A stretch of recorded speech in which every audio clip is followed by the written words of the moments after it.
The story begins not with greatness, but with stillness. It begins in the deep forests of the Indiana frontier. The year is 1816. A 7-year-old boy walks behind his father, Thomas Lincoln. They are moving to a new homestead. The air is cool and smells of damp earth and decaying leaves. Their path is narrow, flanked by towering oaks and hickories. Sunlight filters down in scattered patches, dappling the forest floor.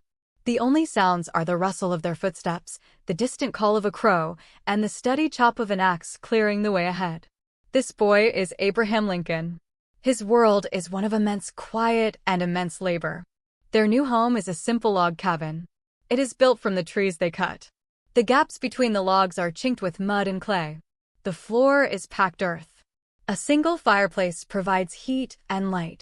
In the evenings, the fire's glow is the only brightness against the profound darkness of the wilderness. Young Abraham's chores are those of survival.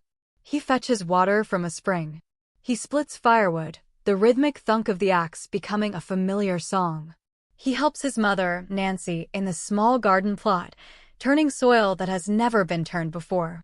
His education comes in fragments. By the light of the fireplace, he traces letters in the soot on the hearthstone. He reads the few books he can find: the Bible, Aesop's Fables, Robinson Crusoe.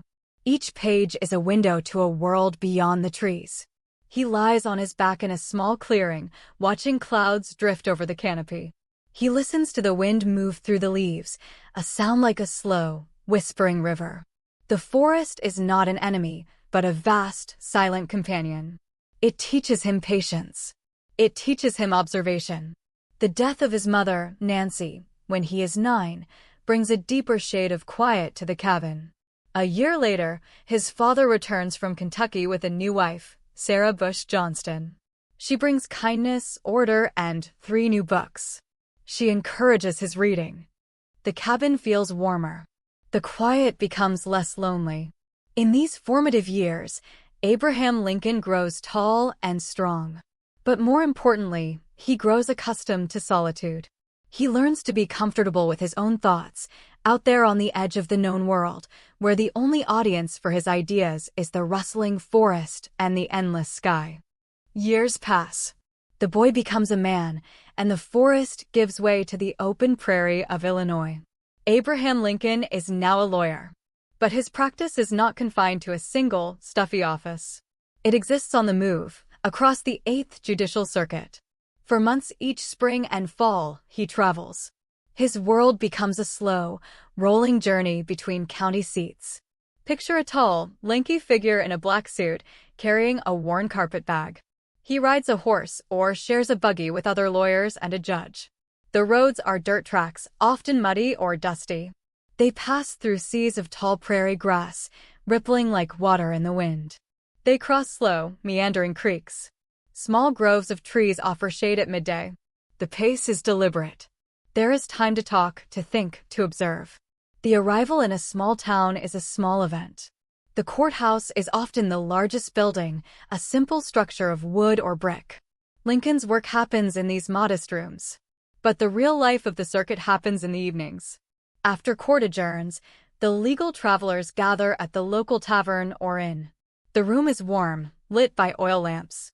The air smells of wood smoke, leather, and stew. Men sit in worn armchairs. Lincoln, often reclining on the floor or propped against a wall, becomes the center.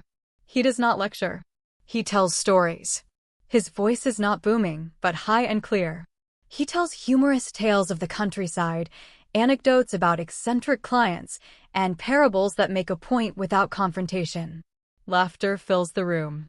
In these moments, he is not arguing a case. He is building connection. He listens more than he speaks, absorbing the concerns and characters of the people he serves. Later, in a shared bedroom upstairs, he might read by candlelight while others sleep. Or he might lie awake, staring at the ceiling, turning a legal problem over in his mind. The circuit is a life of repetition and variety. The same faces, different towns. The same legal principles applied to new human dramas. It teaches him the common rhythm of Illinois life, the hopes of farmers, the disputes of merchants, the simple desire for fairness. He sees the state not as a political map, but as a collection of hearthsides and courthouse squares. He sleeps in many beds, under many roofs. The steady cadence of travel, the long stretches of silence on the road, the soft glow of lamplight in a crowded tavern, these are the textures of his young adulthood. They shape a lawyer who understands people and a man who finds his strength in quiet camaraderie and observation, far from the formal halls of power. Every journey needs a hearth to return to. For Abraham Lincoln, that hearth was a two-story frame house on the corner of 8th and Jackson Streets in Springfield, Illinois. It was not a mansion, but a solid, comfortable home. Painted a light tan with dark green shutters, it stood among other similar houses on a quiet, unpaved street. A wooden fence enclosed the front yard. Inside, the atmosphere was one of bustling, loving chaos. This was the domain of Mary Todd Lincoln. The furnishings were Victorian, patterned wallpapers, heavy drapes, horsehair sofas, and carved walnut furniture. Books and papers were everywhere, spilling from tables and shelves. The heart of the home was the sitting room. Here, in the evenings, Lincoln would often stretch his long frame on the carpet, playing with his sons. Robert, the eldest, was more serious. Willie and Tad were whirlwinds of energy. They would climb on their father's back, pretending he was a mountain or a boat. His deep laughter would mix with their high-pitched giggles. Mary might be sewing by the gaslight, a contented smile on her face, the click of her needle a soft counterpoint to the play. In the kitchen, the smell of baking bread or simmering stew was common. Lincoln's own habits were simple. He liked apples. He would often peel one with a small knife, the spiral of skin curling down toward the hearth.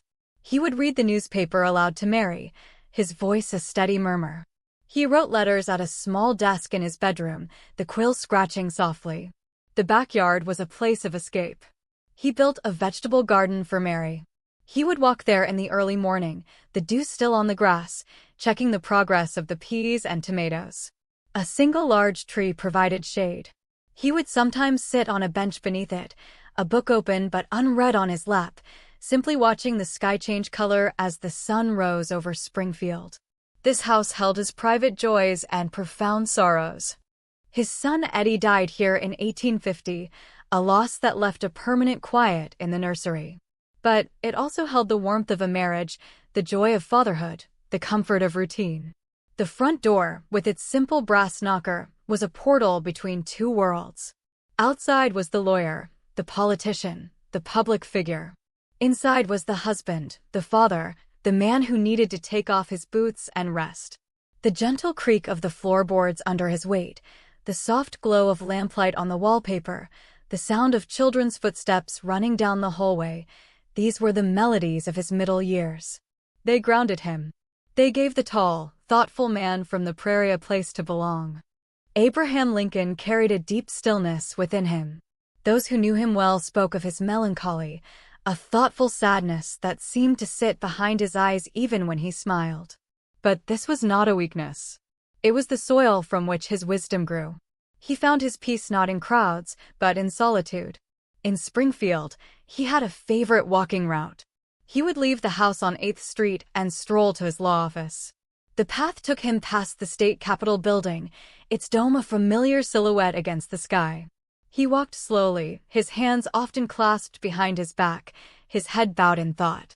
He noticed things others missed, the way a spiderweb caught the morning dew, the peculiar angle of a new shop sign, the weary expression of a laborer heading to work.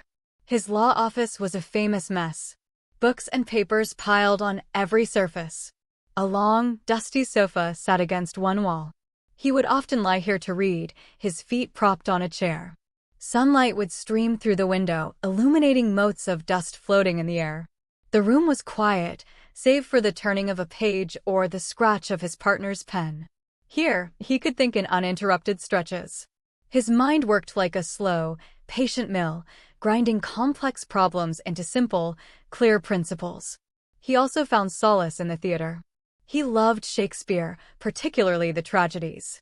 Sitting in the dim auditorium, watching the drama unfold, he could lose himself in the poetry and the exploration of human nature.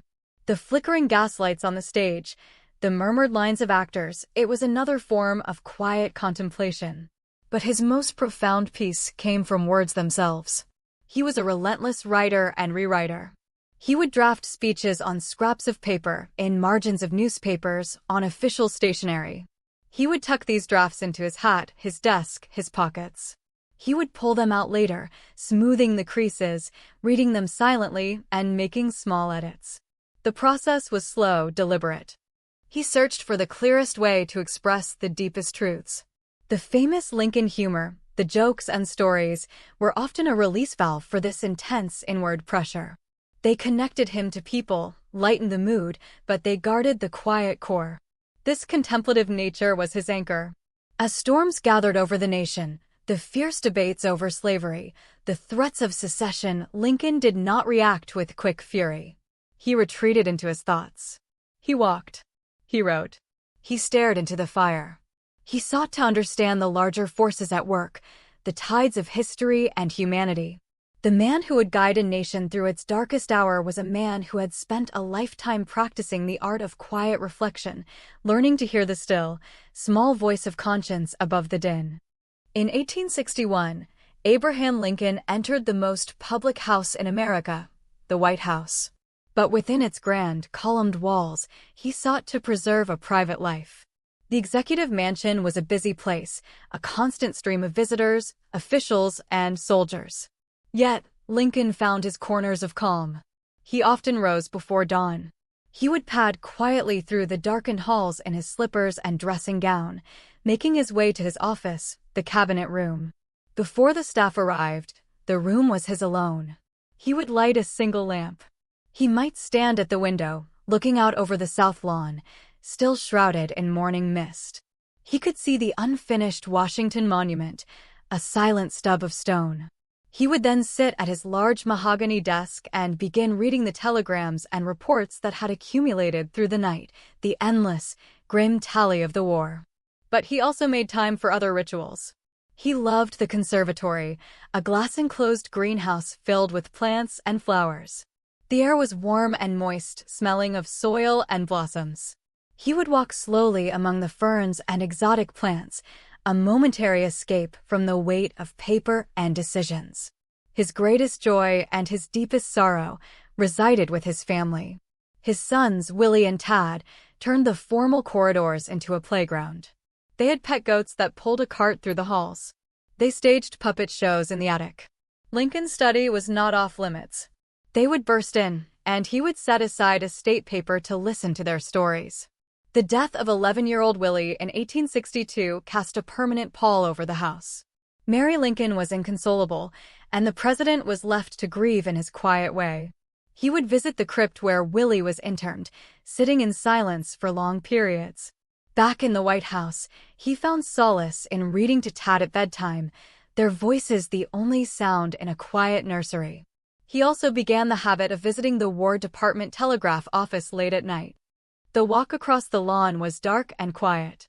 In the small, lamplit room, he would wait for news, often reading Shakespeare aloud to the operators to pass the anxious hours. The White House was a symbol of power, but for Lincoln, it was also a home filled with echoes of laughter and sighs of grief, a place where he sought, and sometimes found, moments of profound peace amidst the unceasing storm. November 19, 1863. The small town of Gettysburg, Pennsylvania, is crowded. Thousands have come to dedicate a new cemetery for the Union soldiers who fell in the great battle fought there months before. The day is bright, crisp, and clear. The main oration is delivered by Edward Everett, who speaks for 2 hours. The crowd listens patiently. Then, Abraham Lincoln stands. He is not the featured speaker. He holds a single sheet of paper. He puts on his steel-rimmed spectacles. His voice, high and clear, carries over the silent field. He speaks for just over 2 minutes. The words are few, but they are dense, polished like river stones. For 47 years ago. He does not gesture dramatically. He simply speaks the words he has carefully written. He looks out over the audience, but also beyond them, to the rolling hills where so many had died. The landscape itself is a participant. The fields, now quiet, had once roared with cannon. The gentle slopes had been soaked with blood. Now, they are being consecrated as a place of eternal rest. Lincoln's speech is not a description of the battle. It is a meditation on memory, sacrifice, and rebirth. He speaks of the unfinished work and the great task remaining. He calls for a new birth of freedom. As he speaks, the only sounds are his voice and the faint rustle of the wind through the few remaining autumn leaves. When he finishes, there is a moment of surprised silence, followed by applause. He sits down. The event continues, but the essential act is complete. Later that day, he boards a train back to Washington. He is tired and reportedly feels unwell. In the swaying rail car, he looks out the window at the passing countryside, farmlands, woodlets, small towns. The words he spoke hang in the air over that field, but his mind is already turning to the practical burdens of the war, the next decision, the next telegram. Yet, in that brief address, he had performed an act of profound quietness. He had taken a scene of horrific violence and transformed it, through language, into a place of sacred purpose. He had given the nation not a shout of triumph, but a solemn promise, spoken in a calm, steady voice against the vast American sky. It was the ultimate expression of his contemplative nature, a moment where thought and word and place fused into something timeless and peaceful, even as war raged on. The war moved toward its end. In the spring of 1865, the city of Washington buzzed with a tense hope. Abraham Lincoln, visibly aged and wearied by 4 years of conflict, sought moments of respite. On the afternoon of April 14th, he took a long carriage ride with his wife, Mary. They talked of the future, of traveling after his term ended, perhaps to California or even Jerusalem. It was a rare, peaceful conversation. That evening, they went to Ford's Theater. The play was a comedy. The presidential box was draped with flags. The gaslights glowed. For a few hours, he could laugh, hold Mary's hand, and be simply a man in an audience. Of course, that night ended in tragedy. But the story does not end in the theater. It continues in the quiet that followed. His body was taken to the White House, then placed on a funeral train. For nearly 2 weeks, the train retraced, in reverse and in mourning, the journey he had taken to Washington as president-elect. It moved slowly across the North. At every town and crossroads, people gathered. They stood in silence in the rain, holding torches that flickered in the darkness. They strewed flowers on the tracks. They sang hymns in the night. The train was a moving island of sorrow, passing through a sea of quiet, respectful grief. Finally, it arrived in Springfield. He was laid to rest in Oak Ridge Cemetery. The spot is peaceful, on a gentle hill. The tomb is substantial but simple, made of stone. The years have passed. The prairie town grew. The nation healed and changed.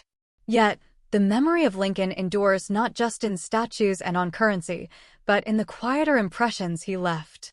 It is in the humble log cabin preserved in the woods, a monument to beginnings. It is in the Springfield home, where the floors still creak and the light still falls through the windows just so. It is in the quiet study of the White House, where a desk still sits.